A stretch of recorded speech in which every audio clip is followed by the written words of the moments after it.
This is the Outback Recordings Podcast, Session 47.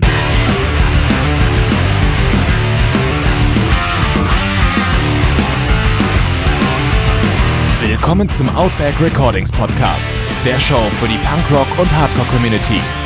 Inspirierende Menschen, wertvolle Einblicke und spannende Stories präsentiert von eurem Host Benedikt Hain. Hello and welcome to the Outback Recordings Podcast. I'm your host, Benedikt Hain, and we're back after our little summer break. We paused the podcast for a while, but we're back, and this first episode is a truly special one to me because my guest today is Brian McTernan, who has been a major influence on everything I do because he's made some of my favorite records.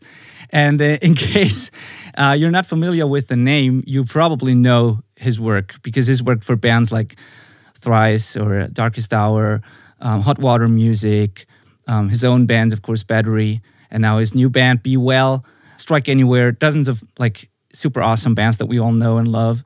I'm so stoked to be talking to him today. Welcome, Brian. Thank you for taking the time. Hi. Thank you for having me. Super awesome to have you on. As I said, you've been a major influence, and I was obviously pretty stoked when I got the request for this podcast, though. Very cool. Before we talk about producing stuff and questions like that, because obviously that interests me, but I think that's the least interesting thing to most of the audience. That's your non-engineer friends. So let's maybe start with your new band with Be Well. Could you tell us what this is all about? Because this is, to be honest, I wasn't even aware of that until just recently, and then I looked it up and I got the link to the record, and I could listen to it, and it's freaking amazing. So I think we played our last show in 1999, and from that point up until 2017, I hadn't written any music of my own at all. I mean, I wrote with bands and I, produced records and but I literally had this blast when I was younger of Battery, Ashes, and then I was in this band Milltown that was more of a rock band that was signed to Warner Brothers. And when it all kind of came crashing down together, and I just kind of decided to focus on production.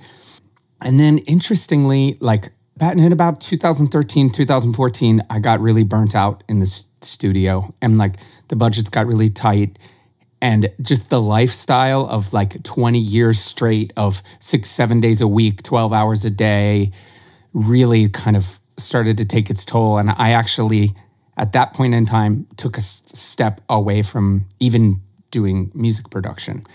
And what I realized, what I didn't realize at first, but what I came to find out is that I'm pretty miserable when I don't have something to pour my heart into. We got asked to do a Battery tour, come over and play Sound of Revolution, which was amazing. And I was reluctant to do it at first just because it had been so long since I performed. And so we agreed to do that. And one thing that happened was all of a sudden just having something like that to look forward to, really, I realized how much I missed it. I missed having a reason to be talking to people, and I missed looking at art and just all of those things that come along with it. And we hadn't really talked about doing new music, but then one day out of the blue, Ken Olden, the guitar player in Battery, sent me a song. And it was I opened it up at 6 o'clock in the morning, and I wrote the words in 15 minutes.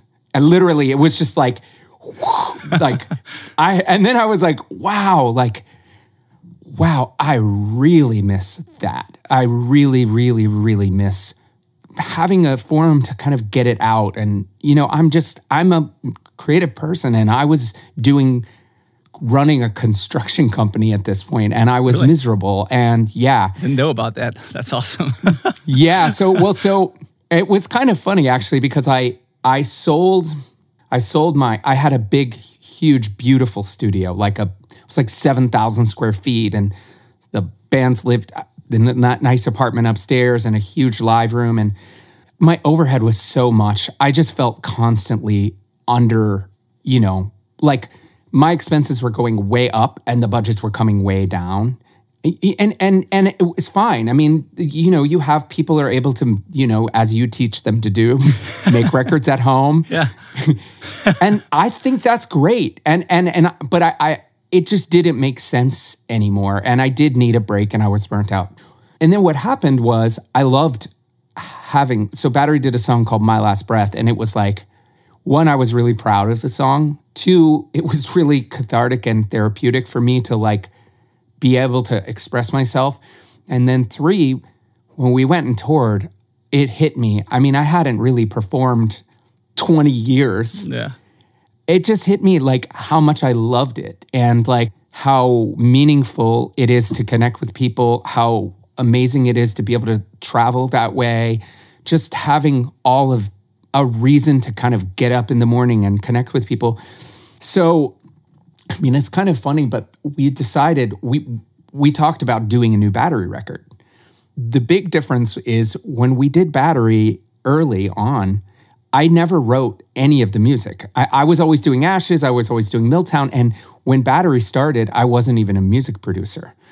Well, here we are 20 years later, and I'm a fairly accomplished producer and co-writer and like, I'm not interested in not writing. Totally. There's so much to unpack here because I find it really interesting that that you say you have this desire to put out own stuff and write stuff, because I'm curious, did that happen after you've like slowed down on the production side of things, or like did you need that break in between, or has this feeling already been there while you were still producing a lot? Because I'm asking because when I think of myself, I play in bands myself, and it's sometimes a little sad actually that I feel like I'm doing so much music with other bands and I'm involved in the writing and the demos and the pre-production and everything, that I sometimes feel that there's not much left, like not much creative energy left to put into my own stuff.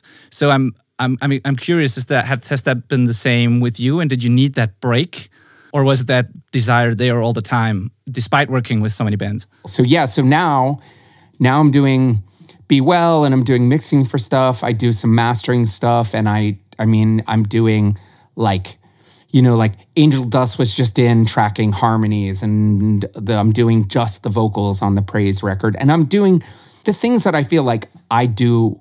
I feel like as a producer, I'm strong, but there are things where I really excel, and I'm trying to kind of like focus on those things and work on fun projects and not get burnt out this time around. That's awesome. I was about to ask, like, because many people do go that route and do focus more on mixing, for example, and like, or specializing in one thing instead of doing the whole production. So that would have been my next question. So, but yeah, it totally makes sense, and it leaves some energy and like mental bandwidth for your own stuff. So totally makes sense. And I'm trying to be smart about like what I do want to do and what I don't want to do. And it's just one of those things where like when I look back at like my production career, and like towards the end when I was starting to get burnt out, I just felt like I'm ruining this memory by letting it become something that makes me miserable. And now I'm trying to do things that like inspire me and that with people that I love to work with. And, it's like I'm the perfect fit for some projects. And like when you're trying to do record after record after record, you end up doing things that you probably shouldn't be doing sometimes. And that's where you totally, start to have problems. Yeah, totally. Totally. It's amazing that you said this about your wife and how supportive she is, because I think that this is one of the most important things, especially in an industry like that where there's so much stress and so much unpredictability and like all that stuff. It's like, and it's also, it resonates with me when you say that like you go all in and with that other job and you eventually had to quit it. My wife actually said to me one time, because I was thinking about quitting the record producing thing, not once, but more often than more than once, because which is not surprising. No, no. We have 2 kids now, and when our first daughter was born, like the pressure really started to become kind of a problem, and and my wife actually said, I don't want you to quit and get a job because I might hate the person you will become when you have a regular job. So because she was afraid that I just wouldn't be happy then, and I stuck to it, and I'm glad that I did. But I mean, I've talked to so many people, so many producers, and there's really one person that has never had those thoughts. Well, I mean, the thing about being a producer is it's a grind. It's a tough lifestyle. It's a lot of pressure. Like, one of the things that I admire about Paul Levitt, and I think one of the reasons his records are always so good sounding, is that he's able to like disconnect himself emotionally a little bit, where I'm like, can't do that. So it's like, sometimes that ends up being like an amazing thing, and sometimes it ends up being like a mess. You know what I mean? And I'm really hard on myself. Like, I'm always like, it's fucked up to say, but I mean, I could tell you, going back like 20 years, things that I wish I could change about records.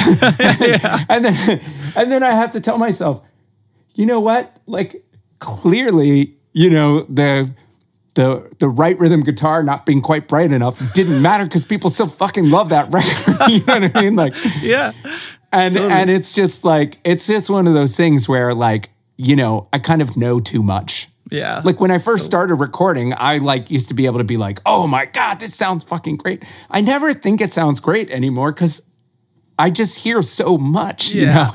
Are you one of those persons who can't, like, can you still listen to music like a music listener, or do you listen like all analytically? And I listen to so much more music now than when I was producing. That's what I was thinking. Because I couldn't come home. I mean, when I was like producing, I listened to like a ton of like mellow, like Elliott Smith or Ryan Adams or Steve Earle, like stuff that was so far outside the realm of kind of what I was producing.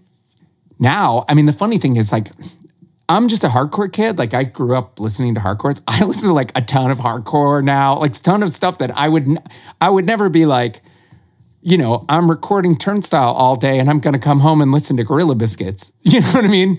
But now it's like, I'm going on a run. I want to throw on, you know, Side by Side or whatever it is. And it's awesome. Yeah. It's fun to like get to be a fan again after, you know, grinding it out for as long as I Sure. I did. Yeah. Do you also like listen to new stuff or try to discover bands and stuff? Because I think it can be dangerous when you no longer want to listen to music anymore because you do so much work in the studio. The danger is that, you know, we all become like older and we are consumed with what we're doing in the studios. And then if you might miss what's actually going on out there, you know, might not be in the same scene anymore as like a 20-year-old or something. So that's always something that I have in the back of my head. So do you still try to discover new stuff? Yeah. I love finding new stuff. And I'm always asking. I stay in pretty close contact with like all of the bands that I have worked with over the years. I'm always like checking out who they're touring with, checking out what they're listening to, checking out what they're posting about.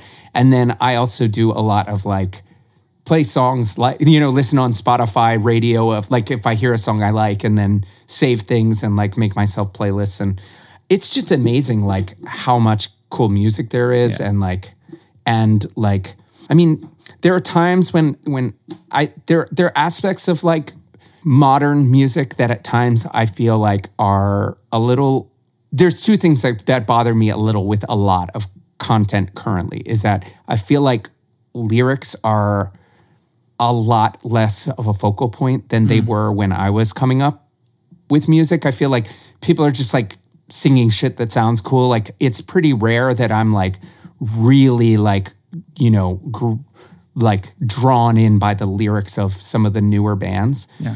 And then the other thing that is like really hard is that because of all of the shit that you can do production-wise, but like with like samples and, you know, guitar like modelers and things like that, everything kind of sounds the same to me. Yep. Like, it's very rare that I hear something and I'm like, that sounds fucking cool as shit. Like, you know, like when I was coming up in music, I mean, this is going to sound insane to you, but like even using the click was controversial. Yeah. Really, like it was like, oh my God, like I don't think I used a click track on a record for the first like 5 years I was producing records. And now it's like controversial to like not grid edit the drums. Yeah. You know what I mean? Like, totally. like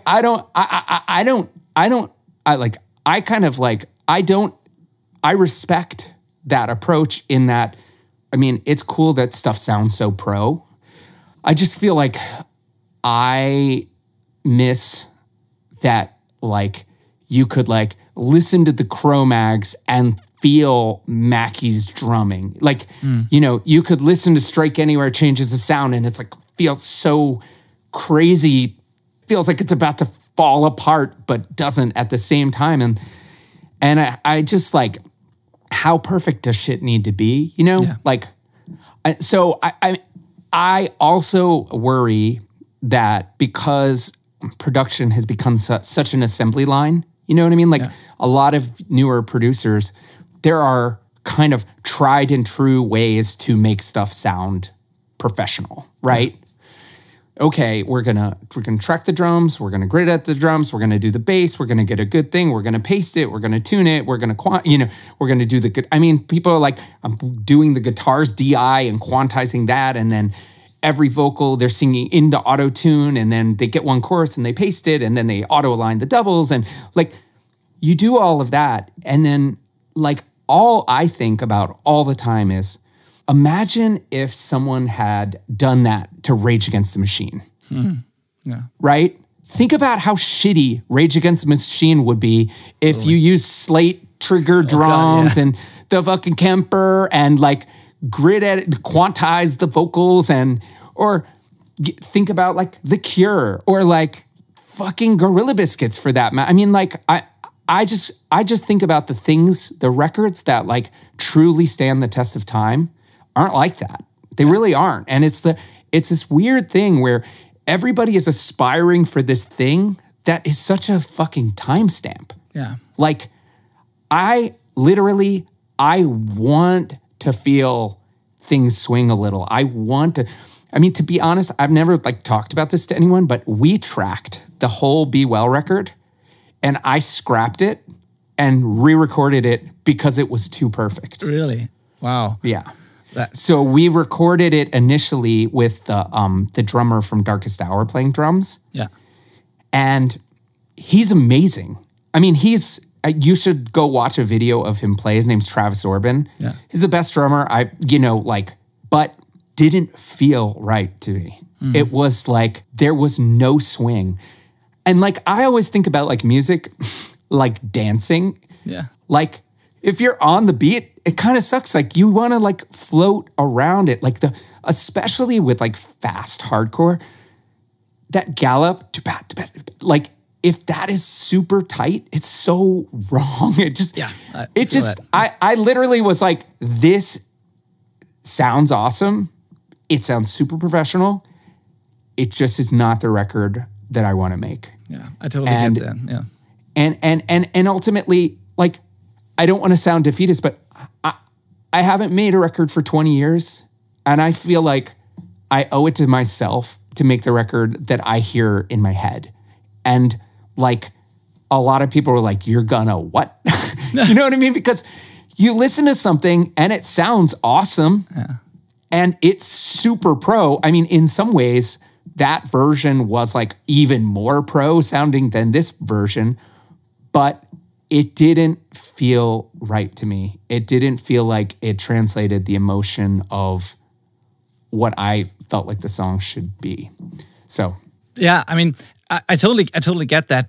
I just think the thing is, it requires a certain level of like skill to do that right, because the danger is like not. Swing is cool, and I love records that are like that. Of course, we all do. But the thing is, there are so many people who kind of mistake the swing and the cool things about it. They confuse it with actual mistakes that distract you from the song. And it's often become like an excuse for just being sloppy. You know, that's the fine line here, I think. What's interesting about that is this, okay? Because the click has become this thing that bands do to be more professional, a lot of drummers can't play without the click anymore, that's true. Right? Yeah, that's true. So then if you can only play with the click, you often do the thing where you rush ahead and then pull back, and then you have to edit it. Yeah. Do you know what I mean? Like, of course. if you can't play with the click, like so I would always say to bands, play to the click like it's an instrument. Yeah. Don't try to be on, like, don't let the click drive you. Let it be like you're kind of like you're jamming with the click, like you're dancing with the click. And you know, and then you don't have the thing where you're like, you rush the fill and then you have to drag way back. And then that just feels like shit. Exactly. I'd rather have the natural changes than a drummer constantly losing the click and trying to get back on it. That's an unnatural change that you don't want. So yeah. So I mean, I'm not gonna tell you that I have never like quantized drums. I absolutely have. I will tell you that I try and make that a last resort, honestly. And what my approach is typically like, sometimes I'm talking bands out of using the click. Like when I did the Angel Dust record, like I had to say to Daniel, like, dude, fuck the click, man. Like, you're so fucking good. Like, I want to feel you fucking play. And when you get a drummer that's got that pocket where they just fucking crush it, there's just nothing like it. No. So, I mean, my thing always with production is you have to be able to identify like the band's strengths and weaknesses. You have a band like Hot Water Music and you have a drummer like George Rebello, fucking have him play with the click. It's, I mean, to grid edit a guy whose feel you can feel across the room is criminal. Yeah. I mean, you know what I mean? It's like, and then sometimes like, you know, like on the new Strike Anywhere I just did, Eric just, he fucking, it's so, like part of the charm of the band is that energy of him racing ahead in the, you know, like, and I feel like one of the benefits I have of being there, okay, there are things that are downsides to being like an older person doing this, which is my stamina is not what it once was when I could work 12 hours a day, 7 days a week. I can't do record after record after record. But what I can do is I fucking know that if I love it, it's going to be good. And I trust myself that if it feels good to me, that it's going to be cool. So I think a lot of younger producers, they don't want to like make that decision. They'd much rather go, I know if I do it this way, it's always going to be good, right? Yeah. So it's like, I don't know, but like, I feel like a lot of what makes newer bands this kind of murky neutral ground where it's not that exciting is the producers are all, do you know American baseball at all? Nope. Okay. Well, so it's like, if you go for a base hit or a bunt, there's a much better percentage of getting on base, right? Yeah. And I feel like all of this kind of new crop of producers, one, they want to have their sound, which I don't care about some fucking producer sound. I want the band sound, right? Yeah. And two, they're not they're not trying to hit home runs. So when you are always going for base hits, what happens when Rage Against the Machine comes in, or Inside Out comes in, or Gorilla Biscuits comes in, or fucking, you know, Strike Anywhere comes in, and you run them through your shitty little assembly line, and then you cheat the world of what could have been had you just let the band be themselves and let their talent dictate the approach. That is one of my only frustrations with like finding new music is like, I can put the like, hey, I want to listen to bands like this, and 20 bands could come on, and I can't even tell the difference between the production, the songwriting, the vocal. I mean, it's like, it's true. I don't know. So I have a respect for it. I also have concerns about whether or not bands are getting the shot that they deserve to become their own thing, right? Like if you're Strike Anywhere and you go in and you grid edit Eric, you trigger him with some Kurt Ballew's drum sounds, you use Paul Levitt's Kemper pack that's been on 1,000 other records, and you have Thomas sing into auto-tune. Is that Strike Anywhere? Or is that just into this murky bass hit? I know what you mean. Yeah. Totally. I mean, so I don't know. Like, I, if I'm working on a record, I'm swinging for the fences. And honestly, along with that comes some records that are fucking unbelievable. And I feel like my approach was fucking perfect. And we made the record of their lives. And people will love it for all time and eternity. And sometimes you strike out. Yeah. I don't know. I'll take that every day because I don't care about a bass hit. I want to make records that matter 25 years from now. I want to make records that bands are coming in with you and going, how does this feel so fucking great to listen to? Yeah. And I mean, like, there are a couple things with that. One, when I was coming up, and like Paul Levitt is the same, when we were both coming up recording, there was no like service like you provide where you're teaching people how to do it. There was no nail the mix. Yeah. There was no like YouTube. So the only way that I could figure out on my little 4-track, then 8-track, then 16-track, then 24-track was, shit, well, the drums sound like shit. I got to learn how to tune them. I got to move the mic 1,000 times. Oh, the overheads are out of phase. Oh, the floor tom's out of phase with the, this like miking technique works. And I didn't even know anybody else that recorded. So it was all trial by fire. I mean, it's great now because like now Paul and I talk every day. He's got like 1 million friends that are producers as well. And I have some friends that are producers. And now I have like all of these resources that for new tips. But I feel like because you can get Pro Tools and Trigger and Melodyne and Auto-Tune and Kemper, and you can get all these things that people aren't really learning the basics. Absolutely. You know what I mean? Totally agree. They're not learning how to mic it, how to, because like, I don't think I used a drum trigger on a record the first 10 years I was making records. Yeah. It is possible to make a record without that. It is, absolutely. and have it be cool. And to be honest, in some ways, those records sound cooler now than, like, I had kind of a hard transition to Pro Tools because I had always recorded on tape. And with tape, it was like, I knew just how to hit the tape. Like, I knew that, like, when I was tracking guitars, they sounded cooler if I tracked them a little too bright and hit it a little harder and it took a little top off.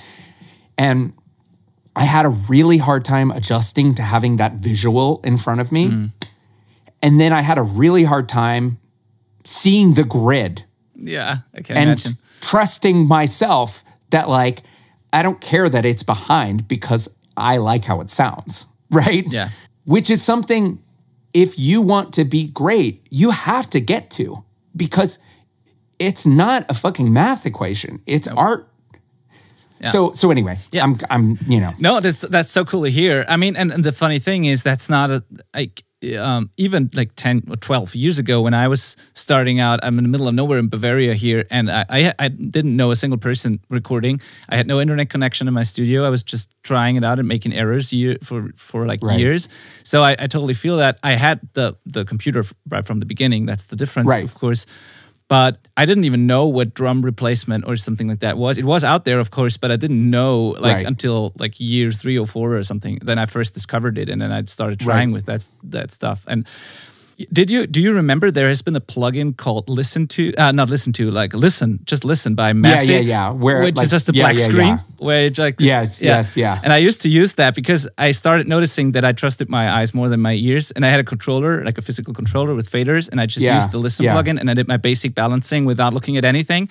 And it's so different than like seeing all the meters and like seeing the grid. I know. Yeah. It's hard to not have it influence you when you're looking at it. It really is. And the other thing is, like, I don't know, like that sounds like kind of a weird thing to say, but like when I was recording on tape, it felt like an art. It felt like I was like even bands that they see you putting that tape on and cutting it, and you know what I mean? Like, it's not like, hey, I'm going to go home for the night. You guys know how to use Pro Tools. Just keep on, track. I mean, it was like you'd hit record and the thing would start, the smell of the tape, and the thing would start spinning, and it all lights up, and it's like rolling actually is like it's rolling. You know what I mean? And I miss that. But ultimately, like, it's funny because when I got the new space, I bought a tape machine again, and I'm like, oh fuck it, but it's such a pain in the ass. I was about to say, I'm glad I don't have to use one. It's like, and it's like, it's like you kind of realize that it was more. I mean, I think that like looking at like Pro Tools versus tape, I really believe that it's not the sonic difference that I miss. It's the process. The workflow, yeah. It's the process of being like, you gotta play it well.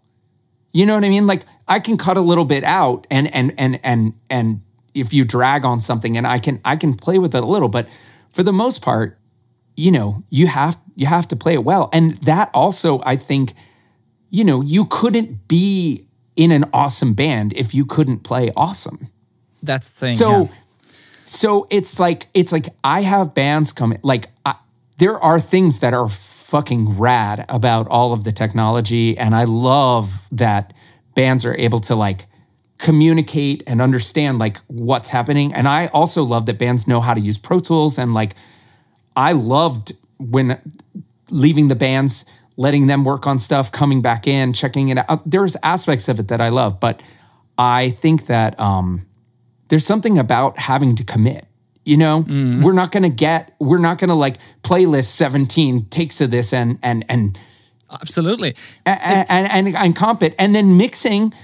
You know, I mean, I remember like before I had automation, you know, the bands were happier with their mixes because they would be there and we'd be mixing together, and it was like, okay, you've got to mute the drums. Watch this meter. When you see that move 4 times, pull your hands off. Yeah. And I've got this fader. You've got this fader. And when we would get it, everybody knew we weren't going to get it again. So you couldn't. The opportunity to obsess, and they knew what the limitations were too, and you didn't have the opportunity to obsess about it and then 3 months later be like, hey Brian, can you fly in this guitar lead? It was done. And you know, like honestly, much of today's mixing, what people expect from you as a mixer is actually not mixing, it's producing. Like sometimes they are like you get stuff like you get a session with like MIDI only drums and then only DIs and then a vocal. And how are you supposed to mix that if you don't have, like, if there's not even a reference track? Like, what's the vision of the band? Like, what should I do with that? I could turn this into something completely different. Like, you have to commit to something. And even if it's just a scratch track, if you're not able to record it properly, then just do like the best version of what you can do. And if it's good enough, you can use it. And if not, you have at least that reference. But people sending completely raw, like uninspired, like sounds to mixing, you have to start producing like when you're actually supposed to mix, because nothing has been committed. And that's a huge problem. And that's also part of why things sound so similar sometimes, because like I feel like great art is not safe, you know, like this is a complete wrong approach in my opinion, like that people always want to do it safe and they'd rather just track a DI because you have all the options. But I don't want to have all the options later, to be honest. I'll tell you a funny story about when I was tracking the Thrice, the Artist in the Ambulance record. Is we tracked the drums on that to tape, and then we did everything else in Pro Tools. But we got this bass sound that I loved. And then I was like, I fucking love this. I'm not tracking a DI because I don't want the mixer to use it. Like, I want this. And awesome. I remember Eddie being like, what? We're not gonna track a DI. I'm like, nope. I'm not. This is the bass sound I want. Yeah. And if I give him a DI, I might get something different. Oh, wow, that's so cool. And yeah, totally. It's funny because we laugh about it now, but it's. Yeah. I mean, the one thing that it's like when I do mixing for people, and it's just stunning how people don't quite know how to record drums anymore. Yeah, it's like I'm always like, what the fuck is. You know, like people don't understand phase. No. there's so much bleed. Like things are like I mean, sometimes they just sound like, and then you have to do stuff. I mean, again, like all of my talk about like, I want to keep it as real as possible, blah, blah, blah. I also don't want to sound like a pile of shit. So you when you get something like that, sometimes you have to do some crazy stuff. But obviously, I'll tell you one thing that I love about technology is like Paul Levitt and I will like share a Dropbox on a project. So I can open up something he's working on and give it a fresh listen, you know, or take something and fly it to somewhere else and be like, what about something like this? And I kind of love that. And I love that, like, anytime I'm like starting to think something weird about, like, every mistake I make mixing or recording or writing is when I start thinking about it. Like when I trust myself and I just don't worry and I just kind of go with my gut, it's almost always good. But you know how it is, like once you start hearing, like, oh, I hear this weird ring in the snare. Yeah. Then you start doing all this crazy stuff to kind of deal with something that was like not a problem in the first place. Oh yeah, I know. So one thing that I love now is that I can just say to Paul, hey, can you open this up and tell me if I'm being crazy? Yeah. And he'll call me up 9 times out of 10 and go, you're being crazy. Yeah, that's kind of ruin. Stuff like that can ruin your entire day. Like this is like obsessing about something like that is a true problem. Yeah, and like, yeah. I know. Yeah, it's a funny thing. But the other thing that is cool now is like how all this. Do you have any like DIY gear? So that I built myself, you mean? Yeah. No, not really, honestly. Like I'd love, I mean, some minor things like a sub-cake microphone, stuff like that, but not really, not a compressor or preamp or anything complicated. I know about, like, I do know things like about electronics and stuff, but I never really got around to actually building something complicated. I put pickups and guitars and stuff like that, simple stuff, but like building a box was never something I did. A lot of the gear I actually use, Paul built for me. I have this analog summing mixer, this like API style summing mixer that he built for me that sounds so fucking good. And it's cool that like the internet is just fucking cool that like you can find these schematics and buy the parts. And anyway, that's absolutely true. Like, yeah, that's the conversation that I was looking forward to. But now let's just get back to the record real quick. Sure. I mean, I'd love to talk about this stuff, and we'll get back to it, of course. But I want to know more about the record as well, because I'm sure that people want to hear about it, and I do as well. And it's kind of on topic as well, because I'm wondering, with all that we've just been talking about, how do you manage to do all of this and to stay objective and focus on what really matters when you are recording and producing your own music? Because that's a whole other challenge. That's the challenge many people face nowadays when they record DIY and then have it mixed by someone. The biggest problem is often that when there's no external producer, you're just not objective. And like, how do you deal that? I mean, obviously, you know how to produce records better than anyone. That's not the problem. But still, it's your own music and you might hear it differently than somebody else. So how did you go about that? Because the record sounds freaking amazing. The songs are super great. It sounds pro, by the way. So it's not that because you're saying you re-recorded it because it was too perfect. I still think that the record sounds absolutely perfect enough. So it's like... Oh, well, thank you. I appreciate that. Well, so what was interesting is I made a decision to do a lot more playlisting and like tracking myself and not even listening back to things until later.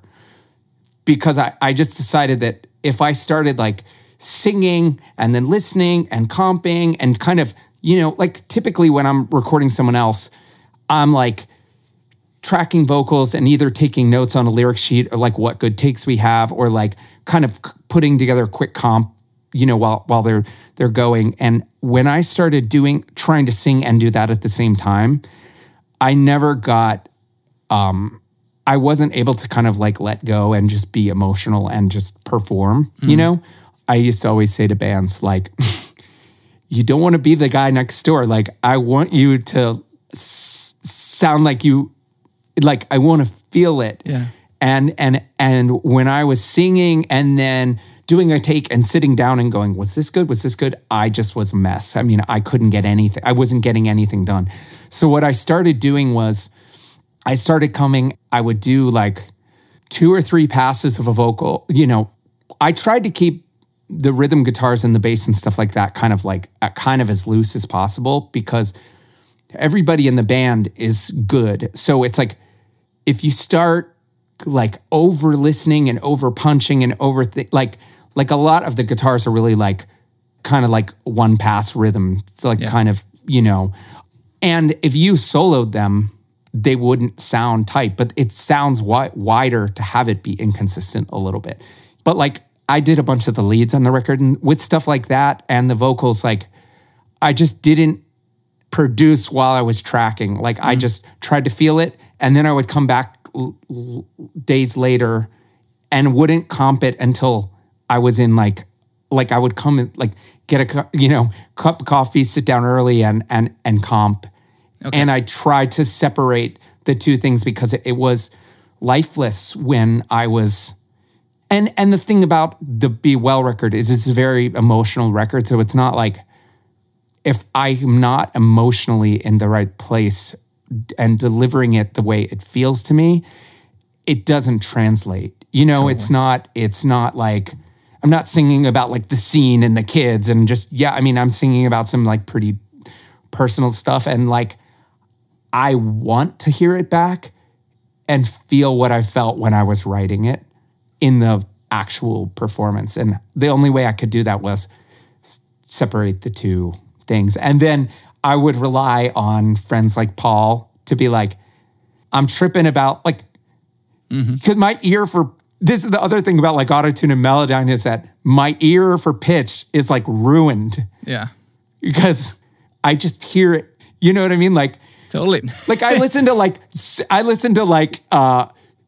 Guns N' Roses' Sweet Child of Mine, and I'm like, oh God, the bass is sharp. You know what I mean? Like, totally. I feel that so much. Obviously, not a problem, right? Yeah. So I would send it to Paul and be like, does this sound pitchy? He'd be like, no, stop being an idiot. You know what I mean?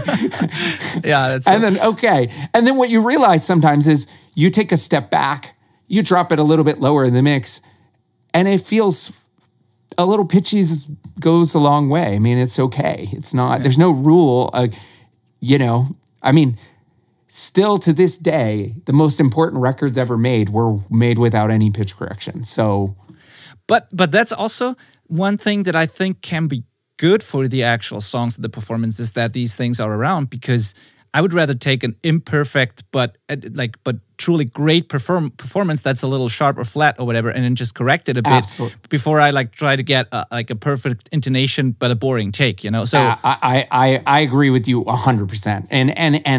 And again, it's like a project by project type thing, which is like, you have to be able to discern what it's appropriate for and what it's not. Like, when does it matter and when does it not? And not have like pitch correction just be like this safety net that like, I'm gonna just do it. So like, sometimes what I do with bands is I'll comp the vocals, I'll tune the vocals, and then I'll go and comp between the tuned and the untuned vocals, depending on what feels better to me.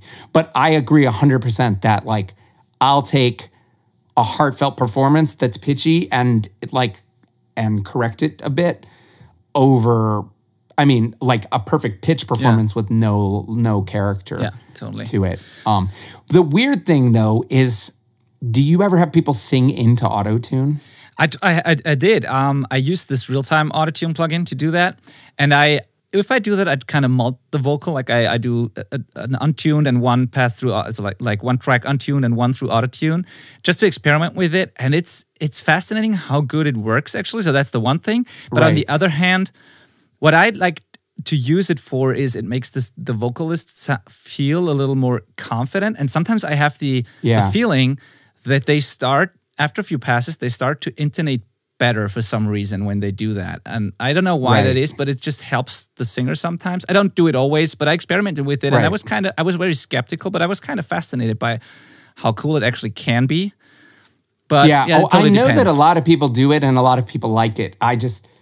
It kind of freaks me out. But maybe I I've been wrong a lot of times, so I maybe should try that. Yeah, but tell me about it. What do you not like about it? I mean, it's not that absolutely not my go-to. It's not my go-to. I just find it fascinating. So I haven't used auto-tune in like, I mean, maybe over 10 years. Yeah, I don't even own it. I don't even own it. You just use Melodyne? I use Melodyne. The reason I like Melodyne is that I often do it by hand. Yeah, me too. You know what I mean? Like I'll like manually pull it on and off the grid to like what sounds good to my ear. Because the other problem is that instruments are not perfect. So when the vocal is like 100% perfect and the bass is like a little bit sharp, like, you know, again, like it's a really great tool and it's a really great resource, but it doesn't make up for like being a producer needing to have great ears. Absolutely not. You know? Yeah, absolutely. And I think that's like a mistake that people make. But then they're like, okay, well then I'll tune the bass and then I'll, you know, like. But then you go down this assembly line again, and then in the end, and which honestly works for some people. But it's like if you aren't able to say, I need to find the right approach for this project and be versatile enough to know when and how to make that decision, you know, you can cheat bands of their opportunity. And totally. And that always weighs on me because, like, okay, so I have this thing about, I feel like great bands, you should be able to walk into a party and it should be able to be on a boombox across the room and you can tell what's on right away. Like, I really feel that way. And almost every band I've ever worked with that's really cut through and really mattered long term has that thing. And I feel like all of those other things that we're talking about that make things professional really do make it harder to achieve that thing that really does make you cut through. Totally. I'd like when people come and say they want to sound like X, Y, and Z, like it's always, I think you should try to make that band become the reference that other people want to sound like, you know, like you want that band to have their own unique thing, exactly like you just described, rather than going for what everyone else does. So that's the best thing. And even if it's not the best sounding record, if it's just something unique and special and it's them, it can be better than being like on a technical level, just a perfect sounding record. Well, so I'll tell you a pretty funny story about, do you know Turnstile? Yeah, I do. Okay, so I did Nonstop Feeling, their first full length, and I mean, the first mix I did, I fucking loved it. It sounded so good to me, and they did not like it. Okay, to the point that I actually, and we joke about it, I said to them, I might not be the right person for this, to mix this, because they were like, we want it to sound kind of crazy. Like, we want it to sound weird. Mm-hmm. Like, I don't want the drums to sound normal. I want the vocal to be like, you know, they had this idea of what they wanted. And like, I was like, oh, he's such a good drummer. We got such good sounds. Like, I want it kind of dry and punchy. And they wanted it like kind of fucked up sounding. Yeah. And I, like, on that record, a lot of times, like, even in pre-production, my instinct was like, maybe it's a little weird to have, like, first chorus and, like, 3 minutes of mosh. You know what I mean? Like, are you guys sure about that? And then they're like, yeah, we're sure. But one thing that you have to know as a producer is, does the band have a clear vision of who they are? And do you trust that? And my instinct with them was, I truly believed that they knew what record they wanted to make. And my role in that project was to help them facilitate their vision and amplify their vision, where they were 100% right. Like, as like an audiophile, you probably would have heard my mix and been like, wow, that sounds really like good. But what they did by making this like kind of fucked up sounding record is like, it sounds kind of wild and it doesn't sound like anything else. And you walk into a room and you hear that groove and you hear his voice and you hear like, you know, catchy verse, catchy chorus, fucking just 2 minutes of the best breakdown. Yeah. And it's notable. Yeah. It's like, it's notable. And you're like, holy shit. Like, I've never heard anything like this. Yeah, totally. How many opportunities do you get to be a band that you've never heard anything like that? Now everybody wants to sound like Turnstile. Yeah. You know what I mean? And I had to say to myself, these guys know what they want, and this isn't my record. Yeah. This is their record, and I trust them. And they were right. Yeah. And that just kind of reinforces for me, part of being a producer is making decisions about like, you know, is this a great artist with a truly great vision? Or are these a bunch of numbskulls that have no fucking idea and you have to police them and they can't be trusted to make good decisions? And it's a delicate balance, you know? Totally. What stuck with me was I was listening to your podcast that you did for the, I think it's called One Life, One Chance podcast. Yeah. Oh, yeah, with Toby. Yeah. And exactly, I was listening to that, and you said something along the lines of like good songs sound better, and that kind of stuck with me because it's so true. Like if a band is just good, you can almost do whatever you want to that, and it will sound good. Like you can, as you said, it's their record, and if they want to sound like that, just do it. If the band is good and the songs are good, it's hard to fuck it up, actually. Or it's your job not to fuck it up. That's basically what you have to do then. Right. Yeah. And again, it's like one of those things. It's like you have to be able to be versatile. And I think that it's cool that there's all these like new producers that are almost like a brand. And they have like their guitar simulators and their trigger packs and their this and their that. I mean, for me, I don't want to be even part of the story. Like, I didn't make Strike Anywhere awesome. Strike Anywhere was awesome, and I helped them capture that, you know? I mean, I can make an okay band sound a whole fucking lot better, but I can't make someone be Strike Anywhere or Thrice or Turnstile or Hot Water Me. Like, there are intangible things that I can't even explain to you what they are that make great artists. And you really have to learn to know to trust that. And you have to give them their lane to be themselves.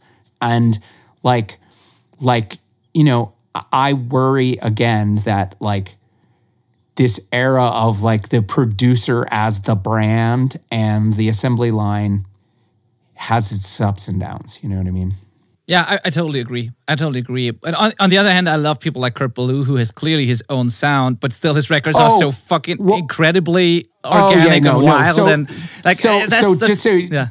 Just so you know, like Kurt Ballou, I know he has a trigger pack.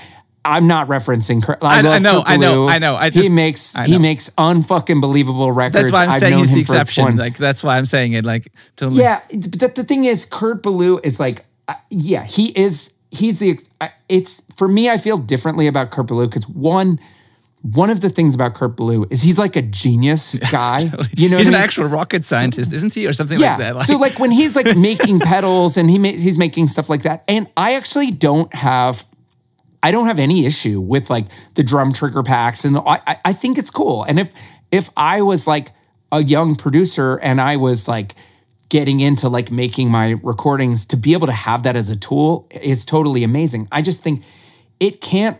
You're never gonna become Kurt Ballou if you don't evolve beyond trying to be Kurt Ballou. And, you know what I mean? Like Kurt Ballou got he got his sample pack like after like 20 years of making records or something or more, you know. So it's not like Paul Levitt. Paul Levitt has like samples that like he's given to people and sold to people, and I have never used someone else's samples only because I have this weird thing where I don't like the idea of anything on any of my records being able to be on someone else's record. It's so true. It just really bothers me. I don't know why.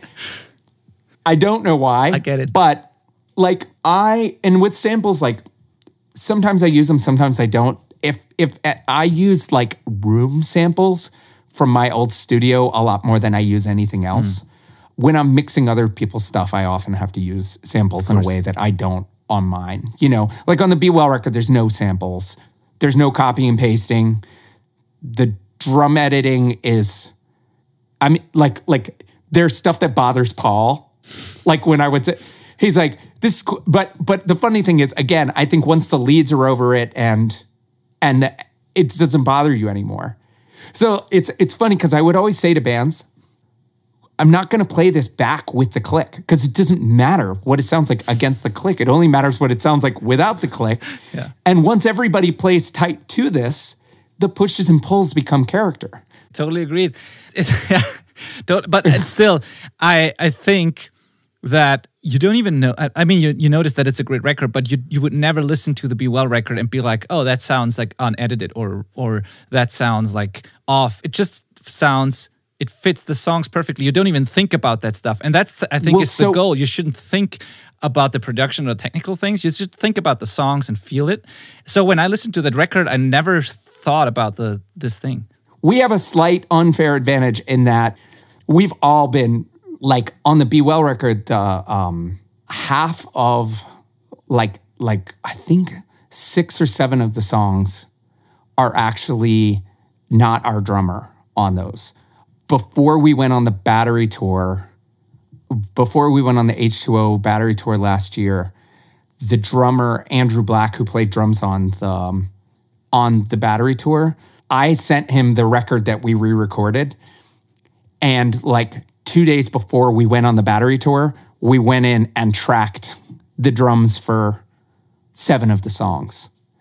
And at that time, we didn't have a drummer. So, and he just fucking, like he plays with Rocket from the Crypt. He's the drummer in The Explosion. He was in Good Clean Fun. He's just like an unreal fucking drummer. So, and then Shane, who plays drums in the band now, who played on the rest of it, they play so similar. I mean, you would never know that it was 2 drummers on the record either.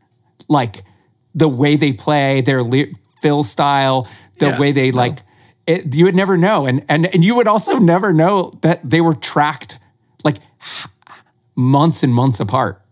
So anyway, it's interesting. Did you need to get to any of your internet questions? Yes, that's what I was about to ask, because those are actually about the record most of it. So that's super interesting, and I'd love to ask them if you still have the time. Yes, of course. Yeah, let's go and do that. So this is so fun to have this conversation with you. It's great. I love talking about this stuff. Have these conversations about like record making philosophy and engineering like all the time, and it's like fun to talk to someone with like the same background that. Yeah, and it's much more exciting than talking about like, I don't know, EQ settings and stuff like that. It's like talking about the approach and the stuff is more exciting. But I was afraid that I didn't know what direction the conversation would go. Like if we would talk more about the writing or the bands or more of the studio stuff. So I didn't know that, and I was afraid that many producers that I talk to don't want to talk about the same stuff that they've been doing for years and tell the same stuff over and over again. So I was kind of hesitant to even ask production questions, but it kind of naturally went that way, and that is great, and it's a lot of fun too because I do love that as well. Yeah, very, very cool. That's cool. So let's start with a question from Ryan Power, and he asks, Brian's lyrics have really evolved in a way our contemporaries have not by speaking directly to his middle-aged peers. The return of Battery with the single My Last Breath in 2017 was a continuation of his ability to write about the realities of life, but also addressed his own past and present and future for his child. Be Well has a similar honesty lyrically that I really appreciate. In a sea of reunion bands, while I love those songs, I can't help but feel insincere and as though there is a real missed opportunity. I would like to know Brian's thoughts on making hardcore for adults. Well, first of all, what a great question and so much thought, and like I love that. And I appreciate it. Okay, so my thing is like, from a lyrical point of view, is that I just feel like, especially with hardcore, it has to be a reflection of who I am and be honest and be through the lens of the life I'm living. Like, I feel like if my experiences and my pains and my joy and all of those things, like, the reason that I'm doing music at all is to be able to express that. And like the thing that made me personally, like we touched base a little bit earlier on, sometimes I feel like lyrics are an afterthought for bands. Well, like when I got into music, I would go to the record store every Tuesday or whenever records came out. First thing I did was I get on the bus or the train or however I was getting home, and I would read the lyrics. I would often know the lyrics before I even listened to the record. I mean, I would know which song I wanted to listen to. And so that is what made me love hardcore in general. And I feel like as like growing up and being like, I had like a pretty like troubled house, like family situation. And I had a lot of problems. And like, for me, music was always like, the lyrics helped me understand feelings I had that I didn't have the words for myself, right? So I feel like the only thing that I have to add to the world that's meaningful right now is like honesty and truth and like sharing things that I'm actually feeling. And like, one, it's super therapeutic for me because it's like really weird that it's easier for me to say some of this to thousands of people than it is to say to my closest friends, But it is like hardcore, like hardcore and music in general was like the first place to ever like notice that anything that I had to say or do mattered at all. And it's kind of like this weird safe space, almost like my therapist in a way, where it's like, I feel like I can say like what I'm totally, truly feeling. And like, I feel lucky that it's like, I feel lucky that there are other people that are identifying it and identifying with it and having similar feelings. Because one thing that this Be Well record and that Battery song in particular did for me is it made me feel a whole lot less alone, like, and like the Battery song that he's referencing, I said a bunch of stuff. And I mean, I addressed in that song, like the fact that I was like hospitalized for mental illness when I was a kid and that I worried that like, I'm going to pass that along to my daughter. And I mean, things that probably everybody who's a parent and loves their kids and feels. But I honestly, like, I had hidden a lot of that from almost everybody. And you will probably identify this as a producer, is that, when you're a producer, you're in charge. I never felt like I felt and it's unfair to the bands, but I never felt like, especially when I was so young, that I could say like, I'm sad or like, I'm doubting myself or I'm feeling bad. Like, I needed to be the captain of the ship. Like, I needed to be the fearless leader of the project. And I think that it led me to like really kind of wake up one day and realize that there's a lot of myself that I had kind of kept in the closet. And I feel like when you don't get things out, you end up giving them a weight, that they don't deserve in some ways. And so, I mean, to answer the question, honestly, I didn't make a decision to have the lyrics be any certain way. I made a decision to myself to be as honest and transparent about who I am and what I'm feeling as possible. And I'm thankful that the reaction has been like, holy shit. Like, one, I'll tell you, I spent all that time worrying that bands wouldn't, respect me or trust me. I feel like the reactions I've gotten from my band clients are like, dude, I fucking love you. You ever need any, like, I feel closer to everyone. I feel like just getting some of it out there is like takes a lot of the air out of the balloon in some ways. I feel like my daughter and I, like, she like loves seeing me do music. She like loves it. And we're closer than ever. Like what this record has meant to me in my, I mean, I don't mean to say like, it sounds dramatic to say, but like, it's really saved me from myself in a way. Like music, the ability to have this opportunity to share like my deepest feelings and have people say to me like, dude, one, I love you, and two, I've been there too, gives me like a whole new like kind of ability to move forward and feel better about like who I am as a person in some ways. Thank you for that question. That was a great question. Yeah, thank you so much, Ryan. That was really cool. Thank you for answering it. And then the next question comes from Liam Atkinson, and he asks, Brian, you worked with Caleb Schofield a few times when producing Cave In. Do you have any specific memories of note you'd like to reflect on from those sessions of what he was like in terms of dedication to his craft as well as on a personal level? I'll tell you an awesome story about Cave In. One, I loved Caleb. I mean, he was one of the best bass players I've ever recorded. He was one of the most wonderful people I've ever been around. His singing was like raw and passionate, and he was just like an absolute joy and treasure to be around at every turn. The cool thing for me is that I feel like I was able to I recorded Cave In before Caleb was in the band as well. And so, you know, as a producer, sometimes bass is like an afterthought because like the bass player is just like their buddy that's like along, for the ride kind of thing. Usually guitarist who has to play bass now or something like that. Yeah, or they're like merch guy that just like figured out how to, pound through it. But so like it's only four strings. How hard can it be? Like the first time I recorded Cave In, I think it was like for a 7-inch.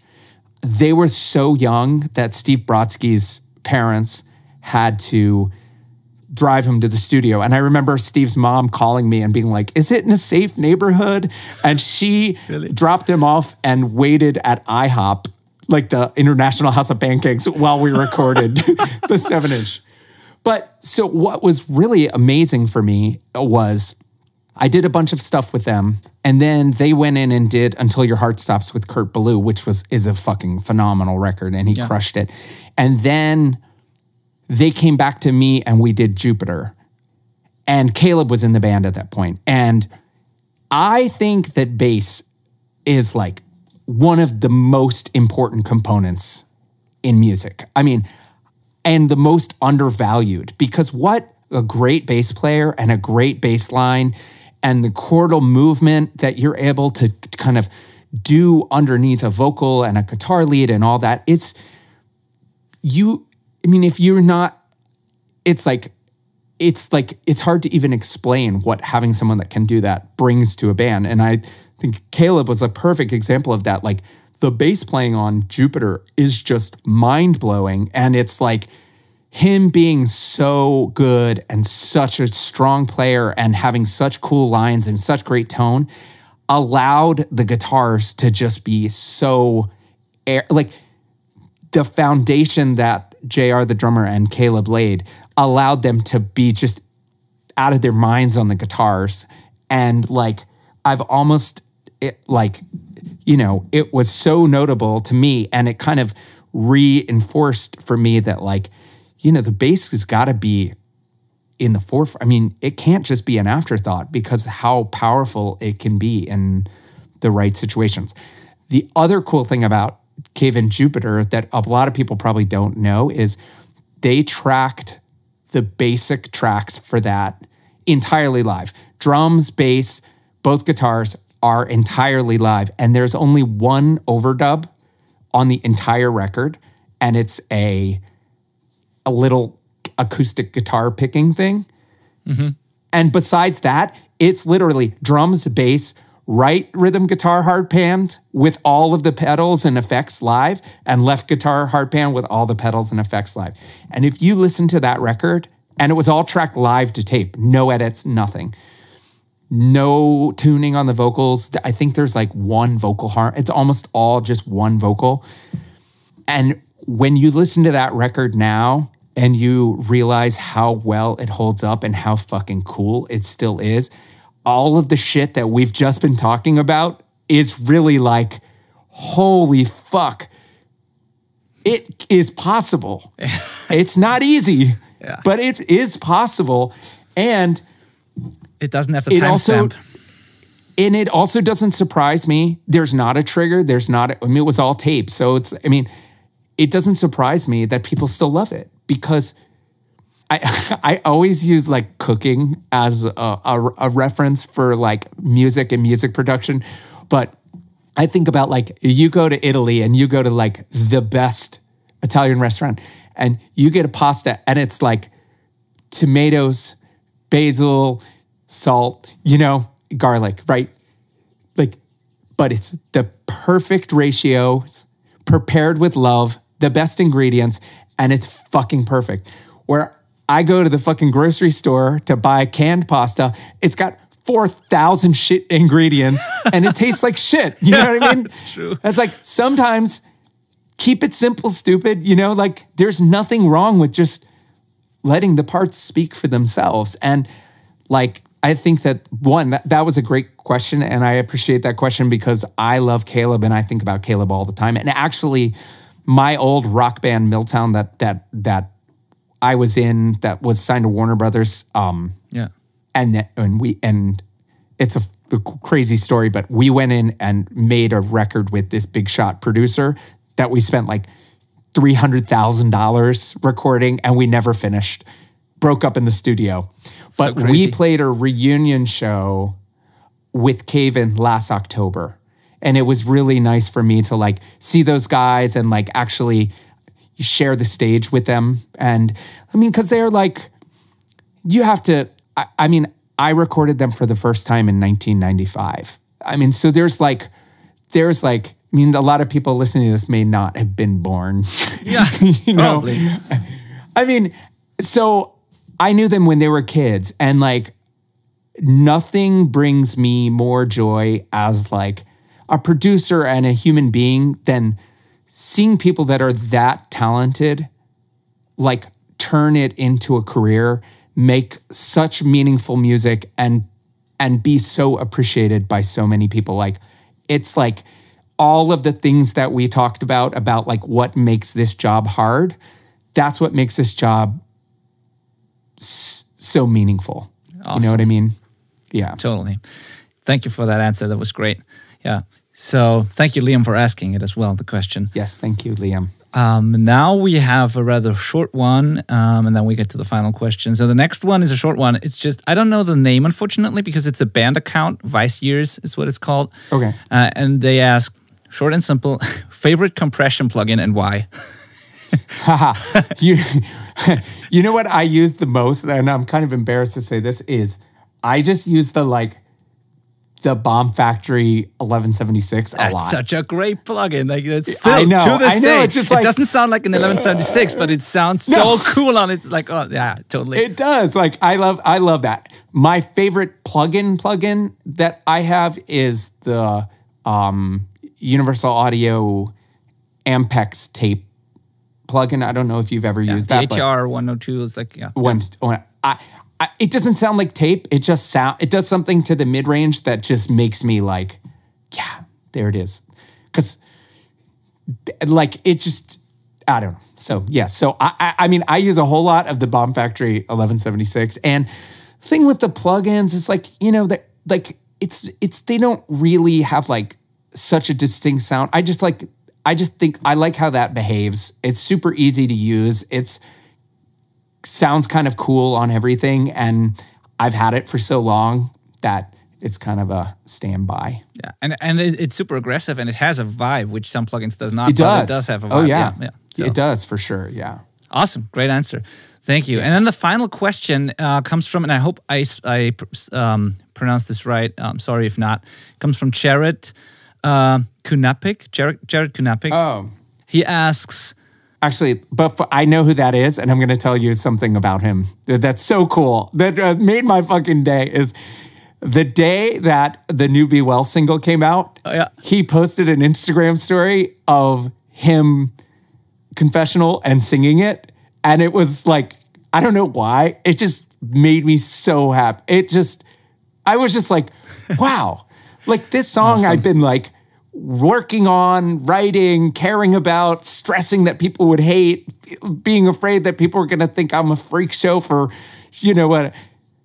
This guy like picked up his guitar, learned it, and is like playing. I mean, I don't know why. It's so funny because the second you said his name, I was like, I know exactly who that is. And he's really talented. And anyway, I'm interested to hear his question. But you don't know each other personally, right? You just saw that story. Nope. Okay. So yeah, that's probably pretty cool to hear for him now as well. So yeah, cool. So Jared asks, hey Benedikt, if you and Brian get talking about his recording studio, I'd love to ask, what was it like working with Circa Survive before they'd ever played a show? Did they feel like something special from the start? Thanks, Jared.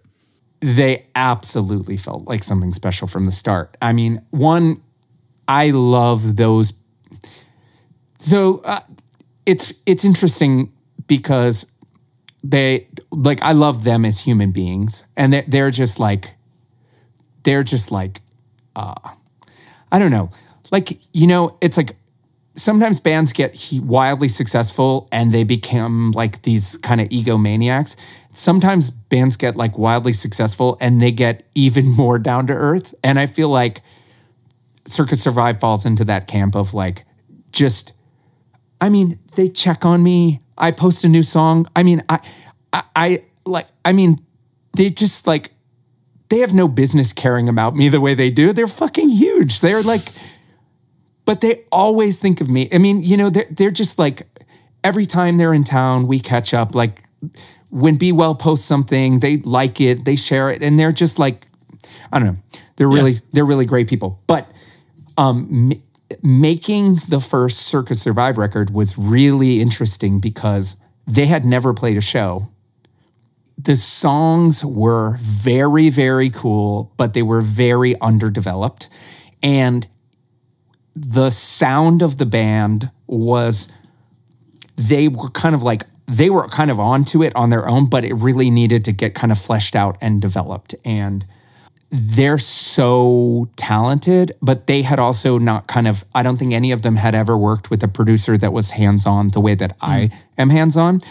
So, I mean, it was tough at times. I mean, like it was, you know, like, it was emotional because they're passionate people, and then I'm kind of pushing and prodding and pulling, but they were incredible and rose to the occasion, and just like, they're another band that like blows my mind to see like how far they've come. Anyway, the thing was that Anthony Green is like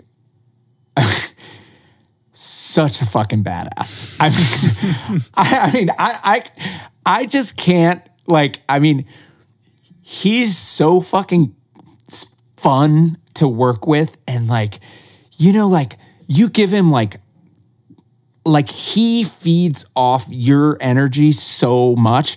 And like, the more stoked you get, the better he gets. And like, I kind of caught on to that really quickly, that like, he's so emotionally in tune with the environment that like, when we were doing pre-production, he was singing with me in the studio, in the control room, and he would do something awesome, and I would be like, yes! And he would be like, and then he'd like whip some shit out that was like fucking unreal. And so I'm like, we gotta track the vocals like, you know, like this. So he tracked all the vocals on both records I did with them in the control room with me. And it was like, he would do it and then I would turn around like high five. I mean, it was just, I don't know, man. Like, he's like an incredible human being, a once in a lifetime talent, and so humble and caring. It's like hard to even explain. I mean, I couldn't say enough good things about them as people, as a band, as professionals, as friends, if I tried. And actually, you will appreciate this story because, so I think it is really important at times for bands to go and work with different producers, right? Yeah.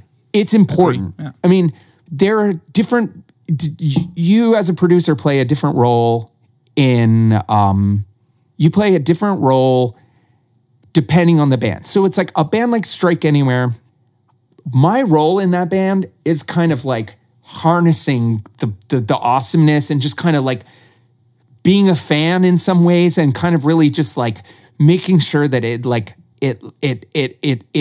feels like Strike Anywhere. I mean, they're like one of my favorite bands of all time. So I literally kind of take the like, I'm a fan here kind of thing. Yeah. And they are not a band that is like constantly trying to involve, like they want to be like, it's about the message and the energy and the feel, and they're really gifted writers. So I'm not like in there like, you know, the way that I might be with other bands. So I feel like I could make every Strike Anywhere record forever, and I have for the last 20 years, and it's not a problem. But a band like Circus Survive, where like the production is such a component to what sets all of the records apart, it was important for them to go on and work with somebody else. But I'm also a human being, so it's like you have that fear of like, are they leaving because they didn't like me? Or like, man, yeah. are they going to go in with this other producer and regret having done the records with me and blah, blah, blah. And like, I feel that so much. Yeah. So, okay. So they go and they do Blue Sky Noise, big major label record, major label producer, blah, blah, blah. One day I come home and I have a letter in the mail, like a handwritten, a letter. Really? You know? Yeah. You don't get a lot of those. No. And Brendan sent me a note and just said, like, we're tracking this record. It's going really well. It makes me realize, like, how important of a role you played. I can't remember the words, but basically, I realized how much you prepared us for this moment and how important of a... I, like, wept. I mean, I'm not... It's like... That was, like, one of the most meaningful things that, like, anyone has ever done. And it's, like, not only was it meaningful, but it also gave me an opportunity to be able to like feel better about the records we had made, because I didn't have that looming thing. Are they sitting there thinking, fuck, how did we ever do those 2 records with Brian, you know? Yeah. But I was also felt like I'm a part of this team. Yeah. You know what I mean? Like I'm still a part of Blue Sky Noise because I helped them get there. And like, that little small act of kindness, like I think about it all the time, you know, and it's, and you realize like the character of those people, for him to think that thought and to sit down and share it with me, it's like really meaningful. And I've actually tried to make an effort to like do things like that as well. And really like, because it's so easy to like have a thought like that and not share it. And then I'm sitting here thinking 12, 15 years late, 12 years later, 10 years later, still to this day, it brings me like professional and personal joy that's almost like hard to explain. Yeah, so true. So it's a great story. Yeah. It's cool. Great, yeah. Thank you, and for thank you, that. Jared. And Jared played the first Be Well cover ever. That's so cool. And I'm sure he will appreciate you noticing that and saying that on the podcast. Oh, so, yeah. Awesome. I mean, to be honest with you, one of the things that's really fun about being in like a new band is like, I read everybody that writes me, I read. Somebody posts a story, I look at it. I mean, who knows if this will ever happen again? And I don't mean that in a defeatist way, but I mean that I'm not worried about what's coming next. I really am enjoying the moment because I feel like I wasted so much of my career not wasted, but, coming up playing in bands, like I never stopped to go, wow, this is fucking cool. You know what I mean?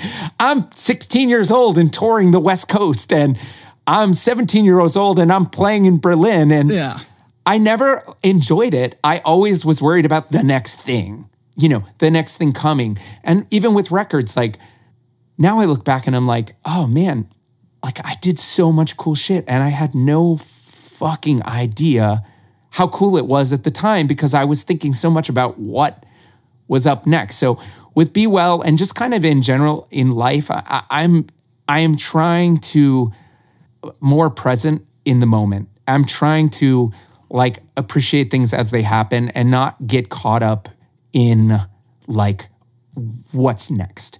And like, so my wife might say to me, that sounds defeatist to say you might not ever do this again. Where for me, it's not, because I may not, and it allows me to enjoy it in a way that I wouldn't otherwise if I was sitting here thinking like, oh, you know, we got to get signed to a bigger label. We got to get on this big tour. And I don't give a fuck about any of that. Like, that's so cool. I'm on borrowed time. I made a record that feels like the best example of my humanity that I could have ever made. And I feel like I have every right to enjoy that. And I feel like I want to fucking see Jared playing Confessional and be tickled pink. And I want to text it to my friends and I want to play it for my daughter. And if anybody thinks that's fucking cheesy, they can fuck themselves. Yeah. I've earned that right. Yeah, totally. You know, I've given my life to hardcore and to music and to other bands, and I'm gonna fucking enjoy this right now. And like, so I love when people write me. I love when people share something with me. Like I treasure it because it's special, and we're not big bands, so I'm able to read every message. I'm able to look at every story. I'm able to know when you say Jared, like, oh, the guy that did the Be Well cover, you know, the first night. Like, I didn't expect that, but that's so cool. Yeah. But the thing is, I never thought this would happen again, and I don't want to miss it. I mean, if that makes sense to you. Totally. Like, I want to enjoy the things that bring me joy with it. I want to focus on the fact that I wanted to do this from a place of love of hardcore and music in general, and a need to be able to express things that I was having a hard time expressing otherwise. And the connection with, like, you know, people like you and conversations like this, and people like even on the internet, and like how much, like, what great questions people even have. Yeah. Like, I want to enjoy that someone cares enough about like what I've done with my life to care enough to even fucking post a question. And I love that. And I'm not like ashamed to say, like, I want to enjoy that. It isn't meaningless. It's not like I don't want to be, like, being famous doesn't bring me any joy. Someone saying to me, I feel like your lyrics are a reflection of how I'm feeling at this point in my life, means a million times more to me than almost anything else that could happen in my life right now. Because I'm like the most private person, which you could probably tell if you try and look me up. I never did interviews. I don't post on social media. I don't like, for me to write a record that is this private and this revealing is like, I don't want to say courage on my part, but like, it was a desperate need for me to be able to get this off my chest, and like for people to not only not turn away, you know, which was like my biggest fear my whole life, but to have people be like, dude, I feel the exact same way. You know what I mean? It's so meaningful, and it makes it feel like I'm not alone. You know what I mean? Like, I know that sounds cliche, and I'm in like this kind of cliche section of this interview, but it's just true. I mean, I'm not gonna. I just want to be honest about all of it, because otherwise, it's like I'm not selling you anything. You know what I mean? I'm trying to like express myself and connect with people in a way that I just never let myself do before, and so like, the Jareds of the world and the people, like, it really does mean a lot to me, and I fucking pay attention, you know, and I'm enjoying it, and I'm appreciating it, and people like you to take this much time out of your day to like talk to me about all this stuff that I just love talking about. I mean, it brings me immense joy to talk about all this, and like it's so meaningful to me, because I spent so many years of my life feeling like I'm alone. No one, I can't share this. I can't be myself. I felt like I was drowning in it. And then, and the kind of, it gets amplified in your head. It's almost like a feedback. And to be able to kind of get it out, I mean, it's like funny because you wouldn't think a record, I mean, you could look at this record and you could think, oh, this is depressing, you know? And I to be quite honest, I had several friends of mine say, are you sure you want to do this? Really? Mm-hmm. And I kind of am like, I don't find it depressing. I don't know that I've ever done anything in my life that's brought me this much joy ever. And because it's not the ability to be connected to a world that has like, I feel like I owe my life to, you know what I mean? Like hardcore and music. I mean, I grew up not poor, but like not wealthy. My family was fucked. I dropped out of high school. I was arrested multiple times. You know, my friends like all went to college and I fucking started a studio and it was, you know, I had literally like, before I had music and before I had battery and before I had salad days, I had nothing ever in my entire life that I ever felt good about. And so like to be able to kind of lean back into this community and have it be so warmly received is like incredibly meaningful. That's so beautiful to hear. Awesome. So, yeah. Thank you for sharing that. So, yeah, I mean, I can't thank you enough for taking the time. And we're approaching like the 2-hour mark. I think we only ever crossed that twice. I mean, it's not a must, but one of the 2-hour podcasts was Oisey, by the way, which brings us back to N-Hits, who release you're about to release your record. But okay, so I'll wrap this up with Oisey, which is like, I fucking love that guy so much. Yeah, everyone does, like, for a reason.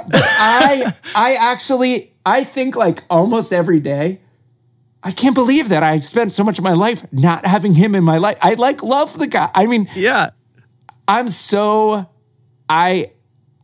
again, like you realize at times that it's like, it's not just the music, it's the community and the people and like being able to find people that are like passionate and gritty and caring the way that like I am and Oisey is and you are and Paul Levitt is so fucking inspiring and is like, and it makes me want to work harder. It makes me want to care more. It makes me want to be more honest and more real. And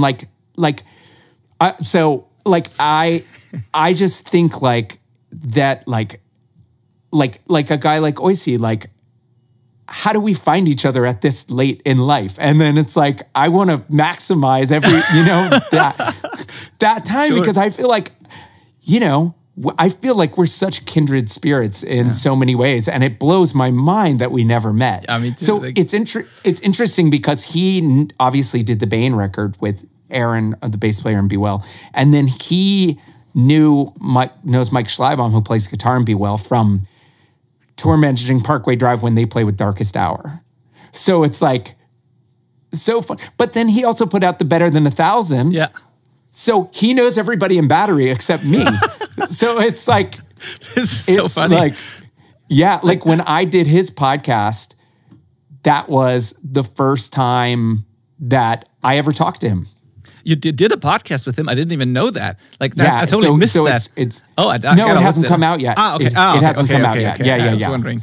Okay, awesome. So, I look forward to that. So anyway, so I really appreciate it. If you get any follow-up questions and you want to like, you know, hop on for 20 minutes for a bonus or whatever, I'm available anytime. I've really enjoyed this. That's so cool for me. Actually, yeah. I don't know. I'm just gonna ask, but there just came a last minute question, and I don't know if we can bring that in. Just say no if you don't want, and I send it to you. So I don't know. It's an Instagram question. Okay. Can I ask it, or should we wrap it? Yeah, of course. Okay, cool. Yeah, I'll do that real quick, and then we're done with the questions. So, Ren Foxes is the name. I don't know the real name, but the Instagram name is Ren Foxes. Can you ask him if Matt Sherwood leaving Strike Anywhere changed a lot of songwriting, recording process in the studio? And also, do you feel like if Thrice kept working with him, which is how they scored their major hits, they would be able to not alienate so much of their fan base? Looking forward to the podcast. So it's a 2-part question. Okay. I love both of these questions. So, okay, first of all, Matt Sherwood. I loved Matt Sherwood, and their new guitar player, Mark, in Strike Anywhere is also awesome. I don't think that it changed the songwriting. I did miss Matt Sherwood, but I also love Mark. Interestingly, the funny thing about Matt Sherwood is he was the last one in Strike Anywhere to become a Brian McTernan believer. Is that a thing? So, like, the first time I recorded Strike Anywhere, we did this Fat Records split, and it was the antidote. It was this 7-inch for for Fat Records, and Sherwood like wasn't thrilled with how it came out, but everybody else like loved it, and so it was pretty funny actually because Matt Sherwood, I consider him to be a good friend now, and we became very close, but I had to win him over. Okay. Where like Garth, Eric, and Matt Smith were all like hardcore kids that like loved Battery. So they were like, and I had done, before I recorded Strike Anywhere, I had recorded Garth, the bass player's band, Count Me Out, 3 records with them. The little quick funny side note about Garth is when we finished the new Strike Anywhere, I realized I went to send them a group text, and I'm like, wait, I don't have Garth's number. That's hilarious. And I'm like, how did I record 8 records for this guy? And I don't know. I don't know. Anyway, so I had already a relationship with Thomas because I had played guitar in this band Ashes, and we had played with Inquisition. Mm-hmm. And I fucking loved his voice. I remember the Inquisition sound checking, and I was just like, holy shit, that's like an angel up there. Like, yeah. I mean, and Thomas is quite possibly, I mean, I have a lot of people I love, but I really love, he's like my favorite singer ever. Like, it's a kind of a weird thing. I just like, I really, like, Strike Anywhere scratches every punk hardcore itch for me all at the same time. I love a lot of bands, but I really love Thomas, and he's one of these guys that, like, he's got nothing bad to say about anyone, and I really love that. I mean, he's just, and even in this moment, like, I think about all the time how important his voice is with, like, Black Lives Matter and all the protests, is that he's got this perspective that isn't just pure outrage. It's like he's been talking about this stuff since the day I met him, before I even realized how much of an issue it was. He's been talking about it in like in a productive way. Yeah.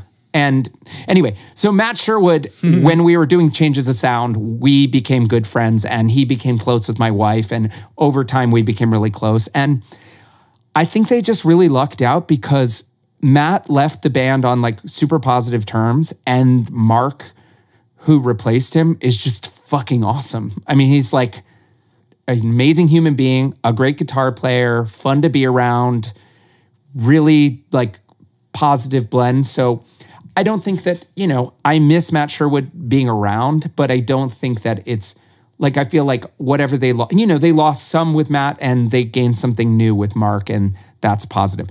Now, the Thrice thing is, I have an interesting perspective on Thrice. And again, they fall into the same camp as Circa Survive, as people that I would probably take a bullet for because they are such incredible human beings. They're so talented.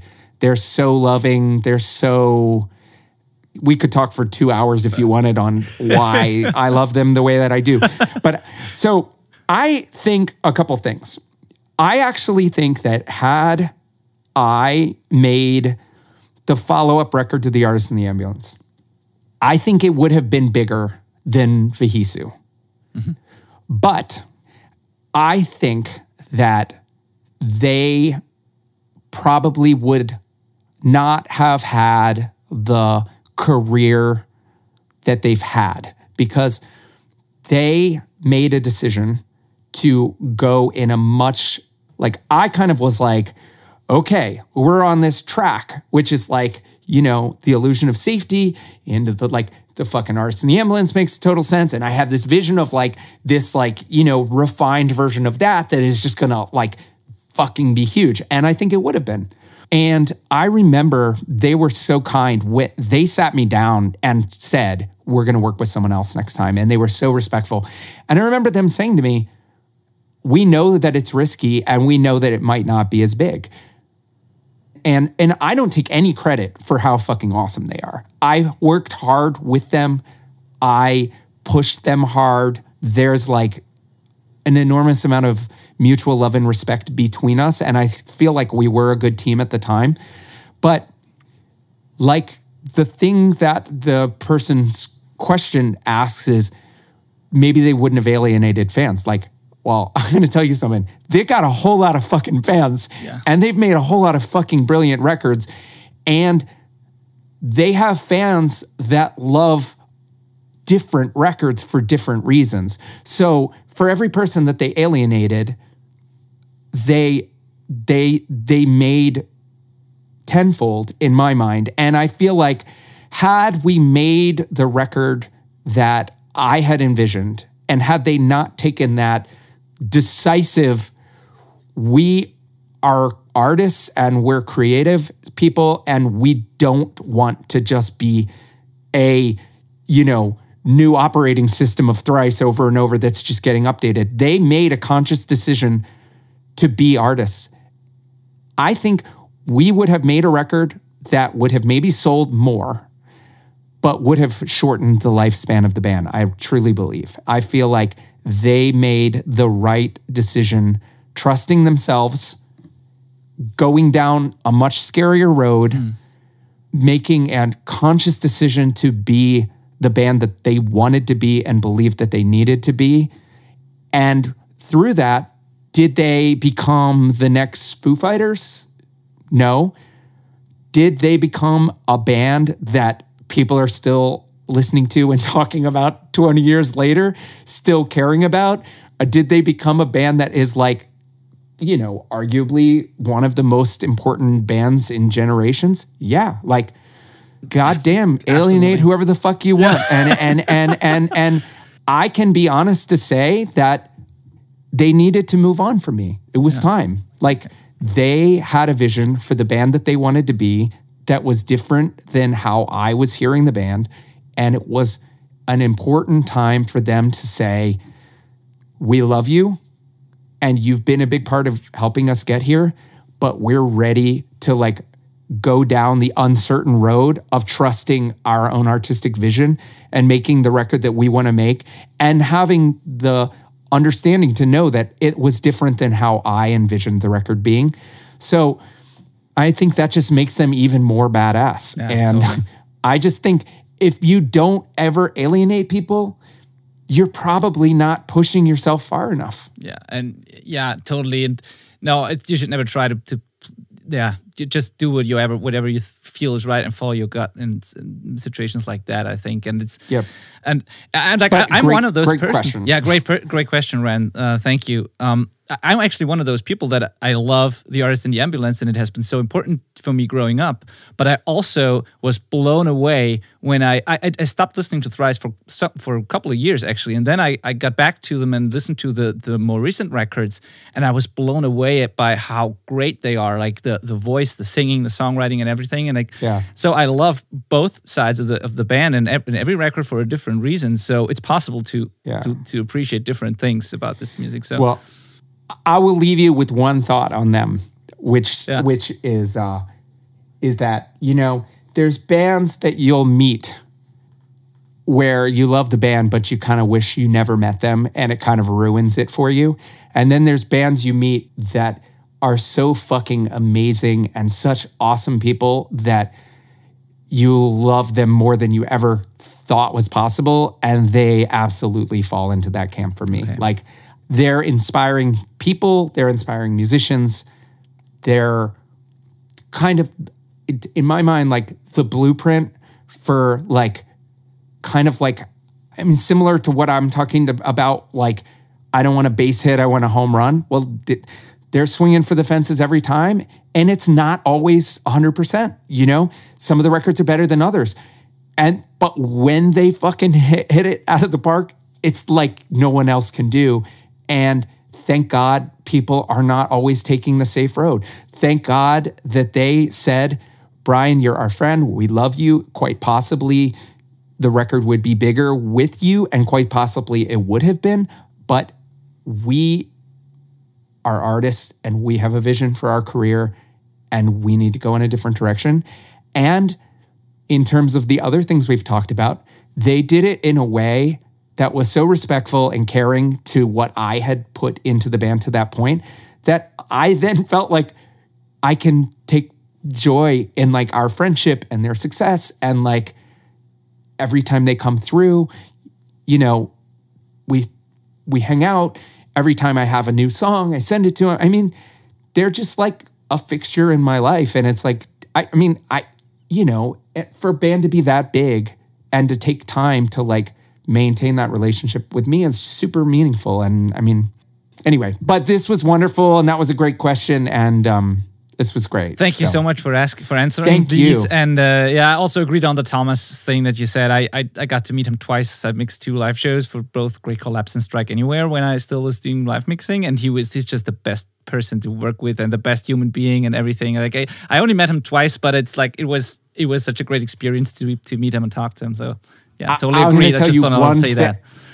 I'm going to tell you one thing really quick before we hang up is when I sent Thomas the video for the Be Well confessional, I mean he's like my hero. So he sent me a text back that like made me like melt. It was so thoughtful and nice and meaningful that I actually like printed it out and have it in my studio because it was just so kind, and to get such caring feedback from somebody that I respect so much was like incredibly special. Wow. So don't be a stranger, man. Let's stay in touch. This was so fun, man. I feel like we could talk for 4 hours, right? Let's do it. We have to do a follow-up at some point, like I think, because that would be great. So great. So thank you for taking the time. Maybe just leave the audience with where they can get the record when it's out and when it's actually out and who, like all these stuff, just so that we're talking about it. August 21st, the next single, I don't know when the podcast is going to air, but the next single comes out next Friday, which is July 24th, and the full album comes out August 21st. And I think the website where you can order the record is theweightandthecost.com. Awesome. Theweightandthecost.com. Put all that in the show notes. Go there, grab the record. I've listened to it. It's fucking amazing. And thank you. So yeah, thank you for taking the time. And of course, this was a pleasure. Thank you so much. Okay, have a great day. Bye-bye. You too. Bye.